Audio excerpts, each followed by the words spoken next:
محترم حضرات، السلام علیکم ورحمۃ اللہ وبرکاتہ۔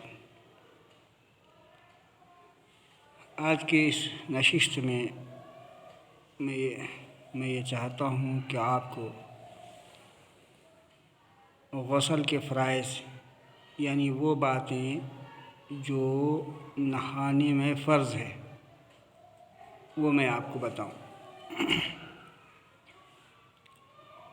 نہانے میں 3 چیزیں فرض ہیں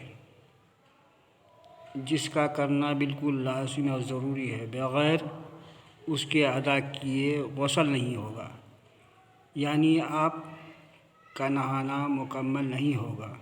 بدن تو دھل جائے گا لیکن غسل جو ہے آپ پاک نہیں ہوں گے۔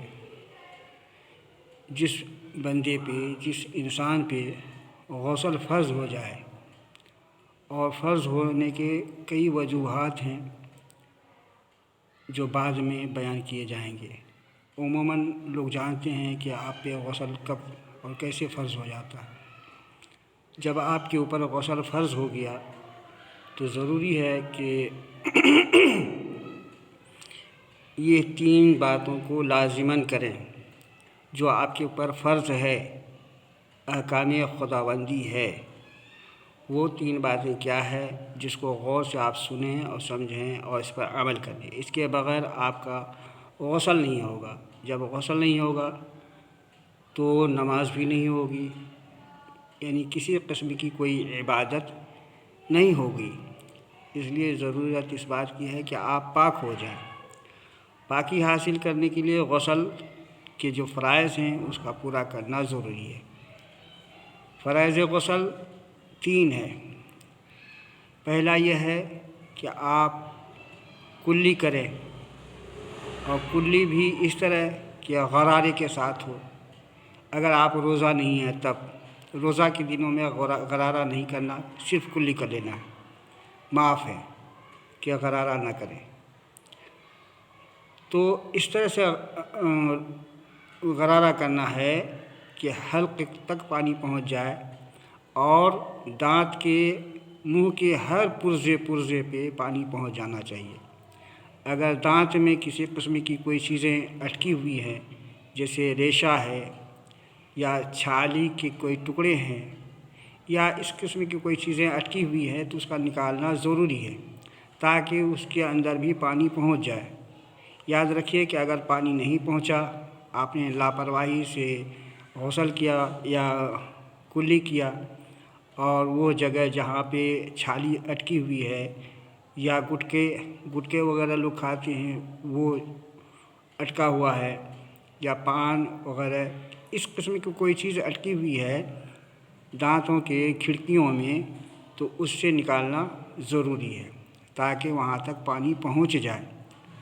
یہ تو کلی کرنے کا مکمل طریقہ ہوا۔ اور دوسرے یہ کہ ناک میں تھوڑا سا سونگھ کر اوپر کھینچ کے ناک کے جو نرم نازک ہڈی ہے وہاں تک پانی پہنچانا۔ اگر ناک کے اندر کوئی کھینٹی، رینٹھ یا کھینٹی جس کو بولتے ہیں، اگر ہے تو اس کو بھی نکالنا ہے۔ ناک کے اندر کے بال وغیرہ بھی خشک نہ رہنے پائے، اس میں آپ خلال کریں انگلیوں کی سہارے، بائیں ہاتھ کی چھولی انگلی سے آپ خلال کریں، اور اگر رینٹھ وغیرہ ہے تو اس کو نکال دیں۔ اور یاد رکھیے کہ یہ جو نرم نازک ہڈی ہے وہاں تک پانی چڑھانا ہے، زیادہ زور سے کھینچنا نہیں ہے ورنہ سر پہ چڑھ جائے گا پانی۔ تو ناک پہ پانی چڑھانا ہے، 1 بار نہیں، 2 بار 3 بار آپ اس کو پہنچائیے پانی، اور کوئی بھی جگہ سوکھی نہ رہے۔ آپ کا گمان غالب آ جائے کہ اب پانی وہاں تک مکمل ہو چکا، پہنچ گیا، تو یہ فرض آپ کے اوپر سے ادا ہو گیا۔ تیسرا یہ ہے کہ پورے بدن پہ پانی پہنچائیں، اس طرح پہنچائیں کہ جسم کے ہر حصے پر، ہر پرزے پہ پانی پہنچ جائے، ہر جگہ سے۔ اگر بال بڑے ہوں تو اس پہ بھی رگڑیں، اور چھوٹی وغیرہ ہے تو اس کو کھول ڈالیں۔ اگر کان میں کسی قسم کے سوراخ ہوں عورتیں عموماً زیورات پہنتی ہیں تو ان کو ہلا ہلا کے اس میں پانی پہنچانا ہے۔ ناک میں عورتیں پہنتی ہیں تو اس میں بھی پانی پہنچانا ضروری ہے۔ ناک یا کان میں کہیں بھی سوراخ ہے تو اس سوراخ پہ پانی پہنچانا ضروری ہے۔ تو اس طرح سے پورے بدن کا کوئی حصہ باقی نہ رہے جہاں کے پانی پہنچ نہ پائے۔ اور اکثر ان دنوں میں لوگ پینٹ وغیرہ کا بھی کام کرتے ہیں تو بدن پہ پینٹ بھی لگ جاتا ہے، تو اس کو یاد رکھیے کہ اس کو چھڑانا ضروری ہے۔ عورتیں نیل پالش، التا وغیرہ ناخنوں پہ لگاتی ہیں، اس لیے ممانعت ہے کہ وہ التا نہ لگائیں، نیل پالش نہ لگائیں، ورنہ ان سے ناپاکی دور نہیں ہو پائے گی، ان کا غسل نہیں ہو پائے گا، فرائض غسل ادا نہیں ہو پائے گا، جس کی وجہ سے وہ ناپاکی رہیں گی۔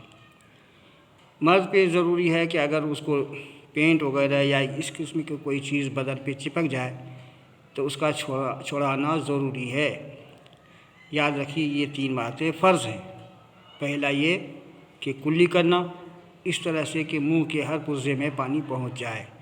دوسرا یہ ہے کہ ناک میں پانی ڈالنا، یعنی ناک کے یہ جو نرم نازک ہڈی ہے یہاں تک پانی پہنچانا، تھوڑا سا ہلکا سا سانس لیں گے تو پانی پہنچ جائے گا، اور چھونیوں سے آپ اشارے سے اس میں جو بھی چیزیں ہیں اس کو نکال دیں تاکہ پانی پہنچ جائے۔ تیسرے یہ ہے کہ پورے بدن پر اس طرح سے پانی بہائیں کہ کوئی جگہ سوکھی نہ رہے۔ ان دنوں میں جاڑے میں لوگوں کی ایڑیاں پھٹ جاتی ہیں، کچھ لوگوں کے ہاتھوں میں بھی پھٹن ہم نے دیکھا ہے، تو وہ جو ایڑیاں یا